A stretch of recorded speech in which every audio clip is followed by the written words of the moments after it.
तो रेकी का पहला तत्व है, सिर्फ आज के दिन में आदर और आभार की भावना रखूँगा। तो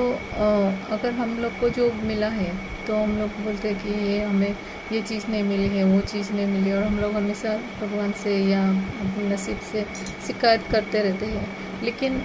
हम अगर ये सोचते हैं कि जो हमें मिला है वो बहुत सारे लोगों को वो उतना भी मिलता नहीं है, तो हम लोग कभी कोई अगर हमें कोई तकलीफ़ है, हमें बॉडी फिज़िकल हमें कोई प्रॉब्लम है, हमारा बॉडी पेन है या कोई और बीमारी है, तो हम लोग ये महसूस करते हैं कि ये कहाँ से आ गया, हम लोग को कहाँ से ये तकलीफ़ आ गई, और हम लोग सोचते कि ये हमारे लिए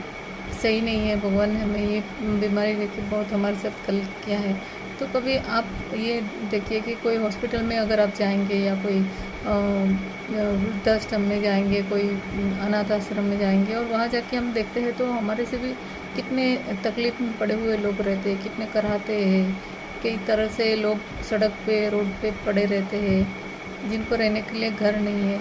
कितने इस तरह से लोग मिल जाएंगे जो हम लोग से भी काफ़ी बदतर लाइफ जी रहे होंगे, फिर भी वो लोग ऐसे नहीं है कि वो बहुत खुश है, लेकिन फिर भी अपनी लाइफ निभाए जा रहे हैं। तो भगवान ने अपने कर्मों के हिसाब से कहिए या फिर जिस तरह से कहिए, हम लोग को जो भी हम लोग का को जो दिया है उसमें भी हम लोग को भगवान का आदर और आभार मानना चाहिए।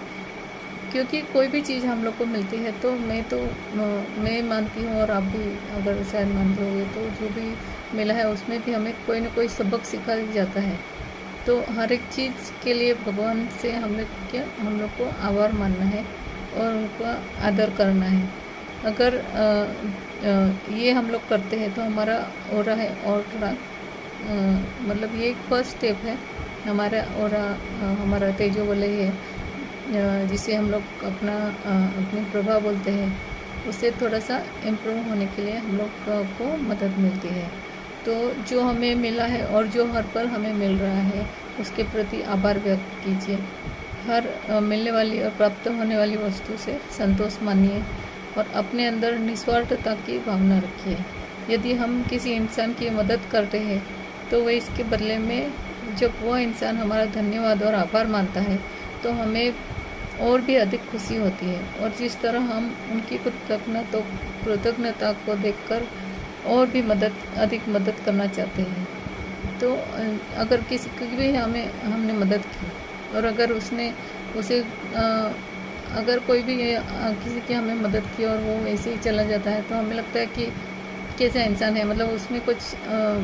कृतज्ञता की फीलिंग्स ही नहीं है। पर अगर वही इंसान अगर हमें थैंक्स बोल के जाता है तो हमें वो एक तरह से खुशी होती है कि हाँ कितना अच्छा है, ठीक है, और हम लोग को भी लगता है कि ये जिसकी हमने मदद की है वो भी सही इंसान है, उसे हमें मदद करना ज़रूरी था। तो ठीक उसी प्रकार अपने मन में परमात्मा के प्रति आभार की भावना उत्पन्न होने से परमात्मा के काफ़ी करीब हम पहुंच जाते हैं और उनकी कृपा के अधिक पा सकते हैं। तो धन्यवाद की भावना रखने से हम मोह से मुक्त होकर, स्वार्थ से परे होकर ब्रह्मांड की अलौकिक शक्ति का परम अनुभव कर सकते हैं और स्वार्थ, लोभ जैसी चीज़ों से मुक्त हो सकते हैं। अतः सिर्फ आज के लिए ऐसी प्रतिज्ञा कीजिए कि आज के दिन मैं सभी के प्रति आदर और आभार की भावना रखूँगा। तो ये हमारा हुआ पहला तत्व 5 तत्वों में से। जैसे कि हम लोग उपवास रखते हैं, और उपवास रखने के लिए हम लोग बोलते हैं कि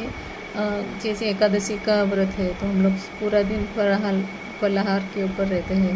या हम लोग एक बार खाना खा के रहते हैं, जैसे कोई और उपवास है तो एक बार हम लोग अन्न का ग्रहण करते हैं, बाकी टाइम हम लोग उपवास रखते हैं। तो उस टाइम हम लोग कुछ भी नहीं खाते, फल वगैरह खा लिया तो ठीक है। तो ये हमारा इस तरह से हमने वो निश्चय किया है कि हाँ सोमवार को हमने ये व्रत करना है, मंगलवार को ये करना है, या बुधवार को जो भी जिस तरह से हमने मान लिया है उस तरह से हम लोग जैसे व्रत करते हैं। तो ये 5 तत्वों में से भी अगर मैं आपको बताऊं कि ये 5 तत्वों को आपको फॉलो करना है तो आप बोर हो जाओगे, ये आप करेंगे ही नहीं। लेकिन ये सिस्टम है रेकी में कि आपको सिर्फ आज का दिन ये एक व्रत लेना है। तो अगर आपको किसी ने कुछ बोला और आपको उसका आपको तकलीफ़ हुई,